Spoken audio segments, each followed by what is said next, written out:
New to our studios, the U.S. territory of Guam is taking on a direct hit from a typhoon. Ahead of the storm, the governor there is issuing a mandatory evacuation of low-lying areas, telling residents to seek shelter. I am very concerned and worried about your safety, and I want you to take these warnings seriously.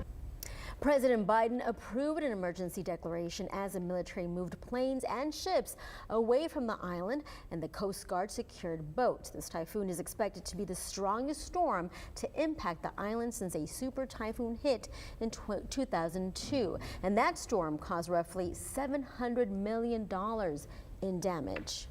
And Carly has been tracking Typhoon Marwar this morning, paying close attention. That's something that you were telling me. It's annual. I mean, it's all year round. Yeah, they do have a peak season there in the Pacific, but there is a threat for typhoons pretty much all year long. Right now, this is where the center of that typhoon is. It is a super typhoon. We are getting some really strong wind gusts with this storm.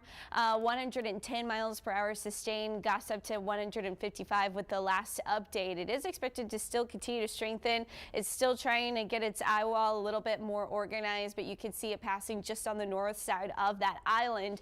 Pressure 940, that's pretty low. Wind is moving out, this whole storm is slowly moving, which means it's dumping a lot of rainfall. That's an additional risk to that island. For us here in the Atlantic, we're not tracking any tropical activity over the next 7 days. And of course, our hurricane season doesn't officially get started until June 1st, but we do have some outliers within our season as well. But June 1st is when that season begins. We're almost to the start, so this is the time to start thinking about your hurricane preps, making sure you've got all the insurance you need for your home and so forth. And don't forget, we'll have our hurricane special coming up June 4th, so it's after the season starts, but it will be there, and there'll be a lot of fun information and important information in that special as well. John Thomas, Barbie.